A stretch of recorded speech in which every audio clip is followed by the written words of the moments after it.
तुमर लक्ष्य एते बड़ रख जे लोक तुमको पागल भावतु कारण बड़ सफलता सबुबले पागल लोक ही मिलता है। नमस्कार बंधुगण, मु सागर कलाकार सागर संगम एस्ट्रोलॉजी ज्योतिष ज्ञान कर्म चैनल को आपण मानक स्वागत जनाऊँ। आज आम आलोचना करवा बिछा राशि ये 2026 मसीहा मे मास किपरि रहिबो, ग्रह मानकर स्थिति कौन रही, नवग्रह मान कि फल देवे, सबकिछि स्वास्थ्य, शिक्षा, love relation, finance, married life, job और प्रोफेशन एवं बिजनेस विषय रे डिटेल्स रे आलोचना करिबा। आसंतु प्रथम देखिबा एई मासरे ग्रह गोचर स्थिति किपरि रहिछि। आपणकर राशि रु चतुर्थ भाव रे राहु, पंचम रे शनि मंगल, षष्ठ रे रवि बुध, सप्तम रे शुक्र स्वगृही, अष्टम रे बृहस्पति एवं दशम रे केतु अवस्थान करछन्ति। मे 15 तारिख पर रवि बुध रहिबे सप्तम भाव रे वृष राशि रे, मे 14 तारिख रे शुक्र रहिबो अष्टम रे मिथुन राशि रे, मे 11 तारिख रे मंगल निजर स्वराशि मेष रे अवस्थान करिवे षष्ठ भाव रे। बंधुगण, एही विचार जन्म राशि चंद्र राशि को आधार करी करा जायछि। जेउ मानकर बिछा राशि और बिछा लग्न सेमानक पई एही वीडियो अधिक फलप्रद हेबो बोली हमर आशा और विश्वास। प्रथमे जानिबा स्वास्थ्य विषय रे। एही मासरे आपनकर स्वास्थ्य अवस्था किपर रहिबो। फास्ट हाउस आमर शरीर, आम इम्यूनिटी भाव, अधिपति हेले मंगल अछंती पंचम रे संयुक्त होइकी। मानसिक चिंता, anxiety, stomach issue, digestion issue, थकापन रहिबो, लो एनर्जी रहिबो, बीपी अप डाउन रहिबो। किंतु स्वगृही शुक्रंकर दृष्टि लग्न को रहउथिबारु विशेष स्वास्थ्य किछि खराब हेबोनी, रिकवरी मिलिबो, बट केयर दरकार। मे 11 तारिख पर लग्नाधिपति मंगल षष्ठ भाव में मेष रे स्वगृही हेबे। जदि किछि पुराना रोग अच्छी इम्प्रूवमेंट हेबो, इम्यूनिटी स्ट्रंग हेबो, एनर्जी लेवल बढ़िबो। मंगल मध्य बिछा राशि पई षष्ठ भाव अधिपति स्वगृही हे मेष राशि रे बलवान रहउचंती। तेणु मझिरे मझिरे acidity, body heat, injury, cut ए सब छोट मोट समस्या रही पारे। एंगरनेस मध्य आपणकर बढ़िबो। ओवरऑल जदि कहबी ए मासरे हेल्थ मास आरंभ वीक फेज टिके रहिबो। मे 11 पर हेल्थ नेचुराली इंप्रूव करिबो, तेणु टेंशन नबार किसी दरकार नहीं। एबे आलोचना करिबा शिक्षा विषय रे। पंचम भाव शिक्षार भाव, पंचमाधिपति बृहस्पति अछंती अष्टम रे मिथुन राशि रे एवं पंचम स्थान रे अछंती शनि और मंगल। पाठ पढ़ारे कंसंट्रेशन ब्रेक हो पारे, मन रेस्टलेस रहिबो, विद्यार्थी मानकर डिस्ट्रैक्शन बढ़िबो, मोबाइल, कंप्यूटर, गेमिंग ए सब थिरे विद्यार्थी माने अधिक समय बिताई पारंती, फ्रेंड सर्कल ले समय अधिक बिताई पारंती। जो माने स्कूल लेवल ले अछंती सेमानक एडवाइस रहियो कि डेली रूटीन फिक्स करंतु, रिवीजन ऊपर फोकस करंतु। जो माने कॉलेज लेवल ले अछंती सब्जेक्ट को नहीं मन रे कंफ्यूज रहिबे, बुझिबारे टाइम लागिबो, एग्जाम स्ट्रेस बढ़ी पारे। जो माने टेक्निकल लाइन में पाठ पढ़ुछंती प्रैक्टिकल ले भलो इंप्रूवमेंट हो पारे, कंसिस्टेंसी रे सक्सेस मिलिबो। जे माने पीजी करछंती, कॉम्पिटिटिव एग्जाम प्रिपरेशन करछंती, रिसर्च बेस्ड स्टडी करछंती, सेमानक पई चैलेंजिंग टाइम। रिसर्च एवं कॉम्पिटिटिव एग्जाम रे डिले, रिजल्ट लेट आस पारे। जदि पॉजिटिव साइड देखिबा डीप नॉलेज गेन करिवे, कारण बृहस्पति अष्टम रे अछंती। हिडन टैलेंट डेवलप हेबो। जो माने UPSC, SSC, NEET, JEE preparation करछंती पेशेंस रखिले जून पर रिजल्ट बेटर हेबो। जो माने इंजीनियरिंग लाइन में अछंती, मेडिकल लाइन में अछंती, मंगल स्ट्रॉन्ग इफेक्ट देउची। टेक्निकल स्किल इंप्रूव हेबो, practical, lab work, machine related subject रे इंटरेस्ट बढ़िबो, कोडिंग, इलेक्ट्रिकल, मेकानिकल भली फील्ड रे इंप्रूवमेंट रही। किंतु थियोरी सब्जेक्ट बुझिबारे प्रॉब्लम हो पारे, कंसंट्रेशन लैक करिवो, हठात डिमोटिवेशन विद्यार्थी मानकर आसी पारे। डिप्लोमा स्टूडेंट्स जो माने प्रैक्टिकल ले भलो परफॉर्मेंस देबे। आईटीआई, पॉलिटेक्निक पिला मानकर स्किल डेवलपमेंट हेबो। बीटेक डिग्री करूथिया स्टूडेंट्स मानकर सॉफ्टवेयर लाइन रे स्टार्ट स्लो रहइबो, लेट इंप्रूवमेंट देखौची, प्रोजेक्ट वर्क डिले हेबो, किंतु फाइनल रिजल्ट भलो आसी पारे। प्लेसमेंट प्रिपरेशन आरंभ कले बेनिफिट मिलिबो। स्टूडेंट्स मानक पई एई मासरे टिप्स रहिबो कि थियोरी प्रैक्टिकल बैलेंस करंतु, डेली 2 ରୁ 3 घंटा फोकस स्टडी करंतु, यूट्यूब ऑनलाइन थ्रू रे लर्निंग करंतु कॉन्सेप्ट क्लियर पाए। एबे आलोचना करिबा फाइनान्स विषय रे। द्वितीय भाव धनर भाव, द्वितीयाधिपति बृहस्पति अछंती अष्टम रे, दृष्टि देउछंती धन भाव को। एही मासरे इनकम स्टेबल रहिबो, किंतु सडन अप एंड डाउन देखिବାକୁ मिलिबो। अष्टम भाव रे बृहस्पति अनएक्सपेक्टेड इनकम आसीबो। आशा करि नथिबा जगार टंका आसी पारे, किंतु प्लानिंग दरकार। बृहस्पतिंकर दृष्टि धन स्थान को थिबारु इनकम कंप्लीटली बंद हेबो नाही। फैमिली सपोर्ट मिल पारे। सेविंग्स धीरे धीरे बढ़िबो। Insurance, PF, bonus, old investment रु भल रिटर्न मिल पारे। धार सूत्र रे देइथिबा टंका फेरस्त मिलिबो। फैमिली बिजनेस किंबा लाइफ पार्टनर को थ्रू रे किंबा जॉइंट इनकम रु लाभ मिलिबो। Teaching, consultancy, astrology, education related field, online work, freelancing रु इनकम हेबो। ओवरऑल जदि कहबी एई मासर प्रथम 15 दिन एक्सपेंसेस अधिक रहिबो। आपण फाइनेंशियल प्रेशर फील कर पारंती, किंतु मे 15 पर इम्प्रूवमेंट आसीबो। इनकम फ्लो स्टेबल हेबो। प्रॉपर प्लानिंग कले सेविंग्स बढ़ी पारे। हिडन सोर्स रु गेन स्ट्रॉन्ग चांस रही। एबे आलोचना करिबा लव रिलेशन विषय रे। पंचम भाव लव रोमांस अट्रैक्शन भाव। पंचमाधिपति बृहस्पति अछंती अष्टम रे एवं पंचम भाव रे शनि एवं मंगल अछंती एवं शुक्रंकर दृष्टि लग्न को रही।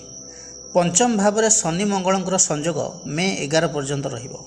जो माने टीनेजर अछंती, यंग मास अछंती, लव करूचंती, ब्रेकअप हो पारे किंबा इमोशनल स्ट्रेस हेबार संभावना रही। किंतु शुक्रंकर जेहेतु पॉजिटिव दृष्टि रही, कोठी ना कोठी सिचुएशन को बैलेंस करिया को चेष्टा करिवे।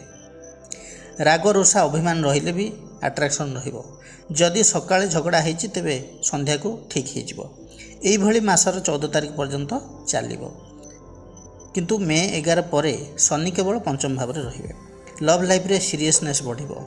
डिले, मिसअंडरस्टैंडिंग, डिस्टेंस आसपारे। कैजुअल लव सीरियस आड़ को जीवो। पंचमाधिपति बृहस्पति अछंती अष्टम भाव में। यह हिडन लव, सीक्रेट रिलेशनशिप को दर्शाउछि।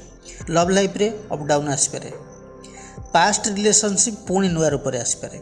ट्रस्ट इश्यू हेबार चांस अधिक रही। यही ग्रह स्थिति अनुसार लव लाइफ स्टेबल होगा टाइम लगे। मे 14 पर्यंत शुक्र दृष्टि लग्न को रोचे। लव लाइफ पे गोटे positive point. Attraction, romance, communication strong रहिबो। रिलेशनशिप रे पैचअप हो पारे। बॉन्डिंग इंप्रूव हेबो। कई न्यू लव रे पड़ी पारंती। साधारण भाव में देखा गले केवल शुक्रंकर पॉजिटिवनेस लव लाइफ मे 14 पर्यंत भल चलिबो। किंतु मे 14 पर argument, emotional stress, distance, misunderstanding बढ़ी पारे। लवर्स मानक पई एही मासरे एडवाइस रहियो कि इगो कम करंतु, पार्टनर को सह क्लियर कम्युनिकेशन रखंतु एवं सीक्रेट रिलेशनशिप को अवॉइड करंतु। एबे आलोचना करिबा विवाह और दाम्पत्य जीवन विषय रे। सप्तम भाव मैरिड लाइफ रो भाव। सप्तमाधिपति शुक्र स्वगृह रे अछंती वृष राशि रे। शुक्र स्वगृही थिबारु संपर्क रे प्रेम, आकर्षण एवं अंडरस्टैंडिंग बढ़िबो। कपुल को मध्य रे बॉन्डिंग स्ट्रॉन्ग हेबो। लॉन्ग ट्रैवल रे जाई पारंती। जो माने ओल्ड कपुल जदि पूर्व किसी मिसअंडरस्टैंडिंग थिला एई मे रे सेगुडी को समाधान हो जिवो। पार्टनर को सहित इमोशनल कनेक्शन बढ़िबो। फैमिली लाइफ पीसफुल चलिबो। जो माने न्यूली मैरिड कपुल एही समय लव, अट्रैक्शन, फिजिकल बॉन्डिंग बहुत स्ट्रॉन्ग रहिबो। हनीमून ट्रिप रे जाई पारंती किंबा फैमिली ट्रिप रे बाहर को बुलाबुली करिया को जाई पारंती। पार्टनर को सहित क्लोजनेस बढ़िबो। जो माने अनमैरिड अछंती सप्तम भाव स्ट्रॉन्ग थिबारु मैरिज प्रपोजल आसीपारे। लव रिलेशन थिले लव मैरिज रे कन्वर्ट हेबार स्ट्रॉन्ग चांस रही। मे 14 पर शुक्र सहित बृहस्पति एकाठी अष्टम भाव में संयुक्त हेबे। शुक्र सप्तमाधिपति एवं बृहस्पति होउचंती पंचमाधिपति। पंचम भाव होउची लव एवं रोमांस। सप्तम भाव होउची मैरिज एवं लाइफ पार्टनर भाव। यही दुही ग्रह संयोग जेतेबेले हेबे लव रिलेशन सीरियस हेबो एवं मैरिज डिस्कशन मध्य हो पारे। डेस्टिनी पार्टनर मिलवार चांस रही। किंतु हाँ, उभय शुक्र एवं बृहस्पति अष्टम भाव में एकाठी होउचंती। अष्टम भाव होउची सडन इवेंट्स भाव, सीक्रेट भाव, अप डाउन्स तथा ट्रांसफॉर्मेशन भाव। तेणु रिजल्ट मिक्स आसीबो। तेणु प्रथमे पॉजिटिव साइड रू देखिबा। सडन मैरिज प्रपोजल आसीबो। हिडन लव रिवील हेबो। डीप इमोशनल बॉन्डिंग हेबो। सेहीपरि नेगेटिव साइड जदि देखिबा रिलेशनशिप रे मिसअंडरस्टैंडिंग रहिबो। ट्रस्ट इश्यू, फैमिली ऑब्जेक्शन हो पारे लव को लेकिन, ब्रेकअप एवं पैचअप योग अच्छी। अष्टम भाव में पंचमाधिपति और सप्तमपति रहा फल मे 14 पर अविवाहित मानकर मैरेज में स्ट्रंग इंडिकेशन मिलूँ। लव मैरेजर चांस अच्छी। सडन प्रपोजाल सीक्रेट रिविल पॉसिबिलिटी रही किंतु डिले हो पारे, ऑब्स्टैकल आसपे। फैमिली को कन्विंस करिया को पड़िबो। सेहीपरि मैरिड कपलंकर रिलेशनशिप रे डेप्थ बढ़िबो किंतु हिडन इश्यू आसीपारे, ओल्ड मिसअंडरस्टैंडिंग आसीपारे। जो माने न्यू कपल फिजिकल अट्रैक्शन तो स्ट्रंग हबा, आगुरी भी कहूली। इमोशनल बॉन्डिंग डीप हेबो किंतु मूड स्विंग रहिबो, ओभर पॉजिटिवनेस रही पारे। ओवरऑल कहबा को गले एही मासरे लव लाइफ 70% भल रहिबो। मे 14 पर लव लाइफ डीप हेबो, ता सहित किछि ट्विस्ट भी आसीबो। मैरिड लाइफ एवरेज रहिबो। एबे आलोचना करिबा जॉब और प्रोफेशन विषय रे। दशमाधिपति रवि षष्ठ भाव में मेष राशि रे उच्चस्थ रहिचंती एवं बुधंक सहित युक्त होइचंती। मे 1 रु मे 14 मध्य जॉब सेक्टर रे कंपटीशन बढ़िबो, ऑफिस रे प्रेशर वर्कलोड अधिक हबो किंतु रवि जेहेतु उच्चस्थ अछंती ऑफिस पॉलिटिक्स रे आपण विन करिवे। जो माने गवर्नमेंट जॉब कॉम्पिटिटिव एग्जाम पे प्रिपरेशन करुछंती सक्सेस हेबार स्ट्रॉन्ग जोग रही। जो माने प्राइवेट जॉब करुछंती बॉस को ठारू रिकॉग्निशन मिल पारे। सेहीपरि मे 15 पर रवि बुध सप्तम भाव को जिवे वृष राशि को। जॉब रे चेंज ट्रांसफर जोग रही। बिजनेस बा पार्टनरशिप काम पई भल समय रही। Client dealings public relation strong हेबो। जदि जॉब पई इंटरव्यू देउचंती सिलेक्शन चांस बढ़ी जिवो। जॉब चेंज मध्य हेइ जिवो जदि ट्राई करचंती। मे 15 पर बेटर अपॉर्चुनिटी मिल पारे। एबे आसंतो जानिबा एई मासरे केउ केउ फील्ड रे जॉब पाइबार अधिक पॉसिबिलिटी रही। रवि उच्चस्थ अछंती। रवि हेलो अथॉरिटी रो कारक ग्रह, गवर्नमेंट रो कारक ग्रह। षष्ठ भाव होची कंपटीशन भाव, सर्विस रो स्थान। रवि षष्ठ भाव रे अछंती, तेणु SSC, railway, banking, defence, police एई सब विभाग पई भल सुजोग रही। जदि प्रिपेरेसन करुछंती सिलेक्शन रो चांस रही। मे 14 पर्यंत रवि बुध षष्ठ भाव रहउचंती एवं मे 15 पर सप्तम रे रहिबे। बुध होउचंती इंटेलिजेंस एवं टेक्निकल स्किल रो कारक ग्रह। तेणु IT sector, software, coding, data analysis, financial related, accounting, revenue department, management sector, communication based job रे भल फैसिलिटी रही। फ्रेशर मानक पई जॉब मिलवार चांस रही। जो माने banking, HRA, sales executive, marketing field रे अछंती से माने भल फैसिलिटी पाई पारंती। Digital marketing, online business, client handling job रे जो माने इन्वॉल्व अछंती से माने ग्रो करिवे। लॉ फील्ड रे मध्य भल सुजोग आपन पई रही। जो माने इंटरव्यू देइथिले, जॉब पई अप्लाई करिथिले, मे 15 पर सक्सेस हेबार चांस अधिक रहिबो। एबे आलोचना करिवा बिजनेस विषय रे। बिछा राशि पई ए मे मासर बिजनेस स्थिति इंटरेस्टिंग रहिबो, अधिक पॉजिटिव देखौछि। सप्तम रे सप्तमाधिपति शुक्र सुगृही रहउचंती। मास आरंभ रु स्टेबल ग्रोथ देखिया को मिलिबो। नुआ क्लाएंट एवं कॉन्ट्रैक्ट बढ़िबो। ब्रांडिंग, अट्रैक्शन, मार्केटिंग रे सक्सेस आसीबो। Luxury, comfort, beauty related business रे बेसी प्रॉफिट हेबो। एई मास बिजनेस एक्सपेंशन पई बहुत भलो। पार्टनरशिप बिजनेस कथा जदि कहबे, सप्तम पति स्ट्रॉन्ग थिबारु पार्टनर को सहित अंडरस्टैंडिंग भल रहिबो। म्यूचुअल सपोर्ट मिलिबो। शुक्रंकर इन्फ्लुएंस थिबारु एई मासरे जॉइंट डिसीजन रे प्रॉफिट हेबो। पार्टनरशिप बिजनेस रे लाभवान हेबार सुजोग रही।